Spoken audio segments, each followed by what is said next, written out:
श्रोता प्रेमियों, मैं राम सागर शास्त्री आप लोगों के समक्ष एक प्रसंग रखने जा रहा हूं, मोर मोरनी की कथा। कि चमत्कार जगदम्ब का अति सुंदर आख्यान, मोर मोरनी की कथा सुनिए धर कर ध्यान। प्राचीन काल में धर्मपुर नामक नगर में धर्मध्वज नाम के एक राजा हुए, जिनके पुत्र का नाम तेजवीर था। एक बार की बात है, राजकुमार तेजवीर घोड़े पर सवार होकर शिकार खेलने के लिए एक जंगल में पहुंचा कि एक रोज या खेत का साज सभी सामान तेजवीर ने कर दिया बन की ओर बयान। तेजवीर शिकार खेलते खेलते जंगल में बहुत दूर निकल गया। वापस लौटते समय उसने एक गांव के निकट आदिशक्ति का एक मंदिर देखा। कि लौटते समय उसने देखा मंदिर विशाल एक बना हुआ, झांकी श्री माता रानी की अति सुंदरता से सना हुआ। आज ज्यों उसने मंदिर देखा, घोड़े को एक वृक्ष से बांध दिया और उस मंदिर में पहुंचा। सज्जनों, उस मंदिर में मयूरी नाम की एक कन्या रोज पूजा किया करती थी। जब 5 वर्ष की थी तभी उसे माता रानी से प्रेम हो गया। धीरे धीरे मयूरी जवान हो गई। आज उसकी अवस्था 16 वर्ष की हो गई थी। मयूरी बड़ी सुंदर थी कि उस चंद्र बदन की चंद्र छटा चंद्र को चकित कर जाती थी। उसके उजले मुख की आभा बिजली का मान घटाती थी। आज ज्यों तेजवीर ने उस कन्या को देखा, उसके रूप को देखकर मोहित हो गया। उसने देवी मां से प्रार्थना की कि जय गज बदन खड़ानन माता, अखिल लोक दामिनी दुति गाता। जय जय गिरिवर राज किशोरी, जय महेश मुख चंद्र चकोरी। देवी पूज पद कमल तुम्हारे, और सुर नर मुनि सब होई सुखारे। मोर मनोरथ जानहुनी के, और बसहु देवी उरपुर सब ही के। हे मां, मेरी यही कामना है कि मेरा विवाह इस कन्या से हो जाए। मैं प्रतिज्ञा करता हूं, जिस दिन मेरा विवाह इसके साथ हो जाएगा, उसी दिन मैं अपना शीश काटकर तुम्हारे चरणों में समर्पित कर दूंगा।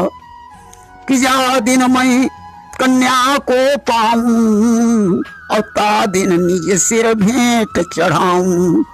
आज तेजवीर ने देवी माँ की अनेक प्रकार से वंदना की और वंदना करके घर लौट आया।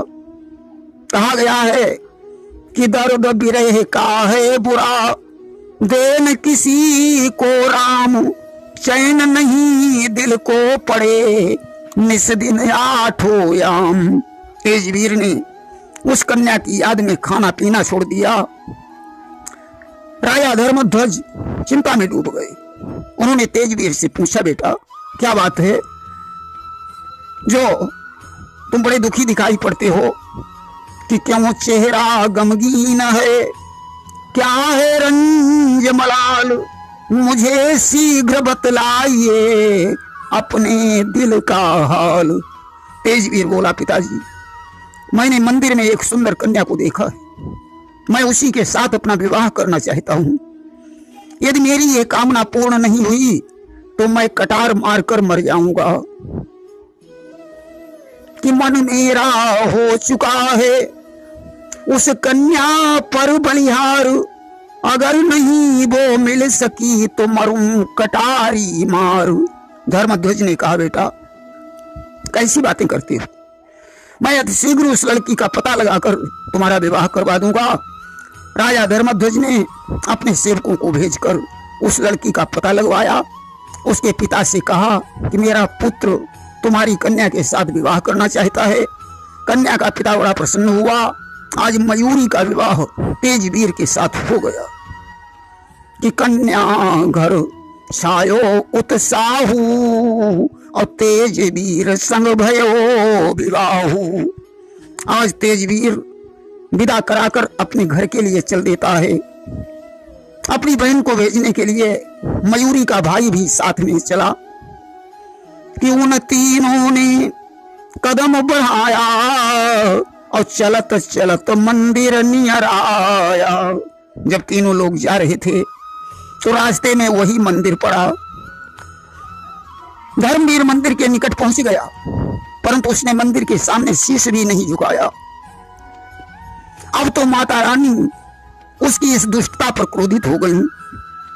हुआ क्या, अचानक बड़ी जोर से आंधी आ गई कि क्रोधित भई जालिपा माई और बड़ी जोर से आंधी आई। अब तो तेजवीर डर गया, समझ गया मैंने देवी को प्रणाम नहीं किया है। कि तेजवीर मन में घबराया और तत्क्षण माता के भींग आया। आज तेजवीर दौड़ करके मां के मंदिर में पहुंचा।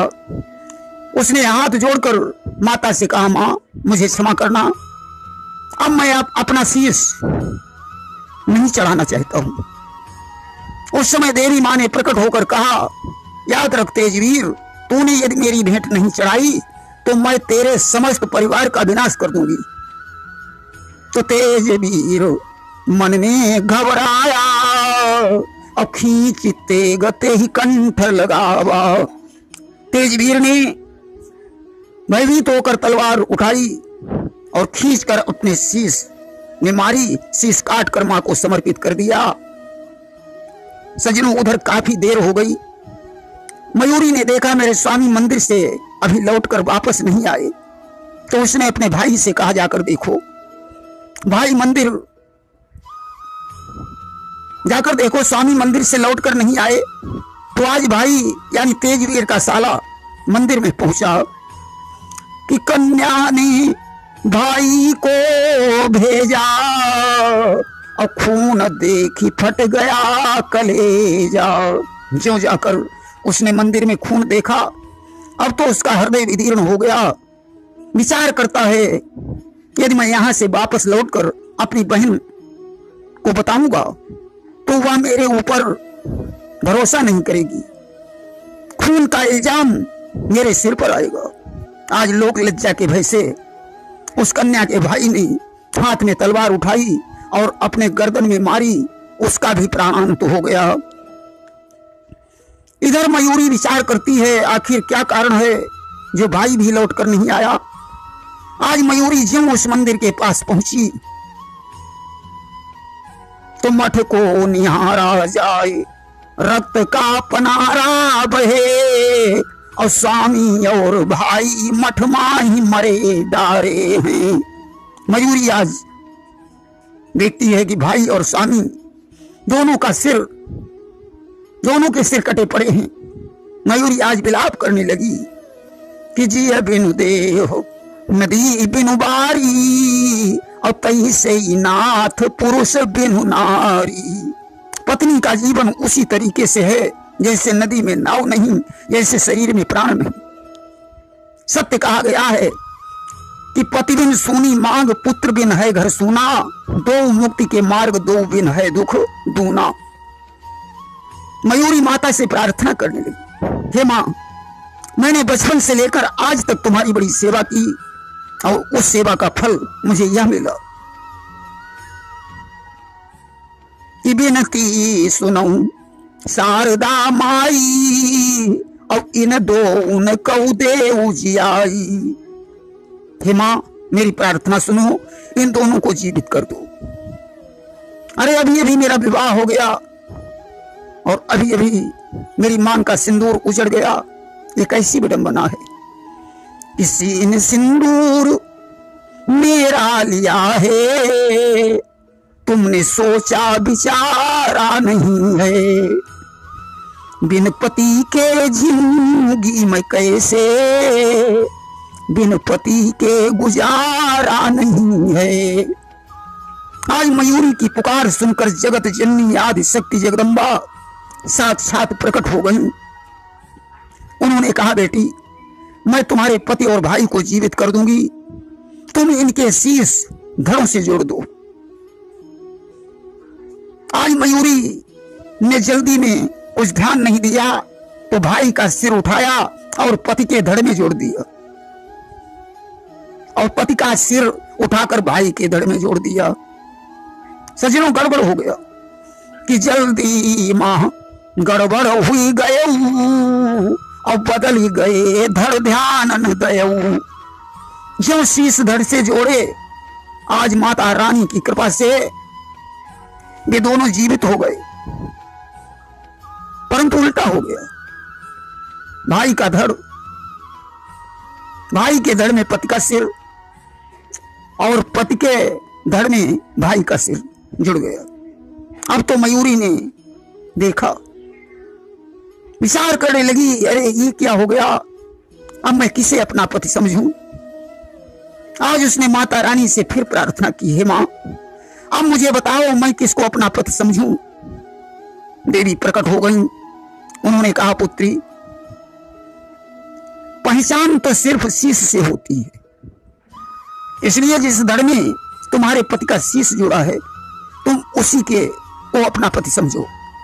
मयूरी ने कहा, मां अगर मैं इस बात को मानूं कि पति की पहचान शीश से होती है तो हमारे संतान कैसे उत्पन्न होगी, क्योंकि धड़ तो भाई का है। उस समय भवानी ने हंसकर कहा, बेटी तेरे संतान भोग से नहीं बल्कि योग से होगी, और इस जन्म में नहीं अगले जन्म में तुम अपने शरीरों को छोड़कर मोर मोरनी बनोगे और योग से तुम्हारे संतान उत्पन्न होगी। कि तब तीनों ने और तन तज दयऊ और मरी के मोर मोरनी भयऊ। इसके बाद उन तीनों ने अपने शरीर को छोड़ दिया और उन तीन शरीरों से मोर और मोरनी की उत्पत्ति हुई, जिनकी संतान योग से होती है। देखिए, जो नाचता है उसे मोर कहते हैं, उसके मुख से नाचते नाचते जो झाग गिरता है उसे मोरनी खा लेती है और गर्भवती हो जाती है। इस तरीके से योग के द्वारा संतान का जन्म होता है। मोर को राष्ट्रीय पक्षी माना जाता है। भगवान कृष्ण के मस्तक पर मोर का मुकुट शोभा देता है, इसीलिए उन्हें योगी राज कृष्ण कहा जाता है। प्रेम से बोलिए वृंदावन बिहारी लाल की जय।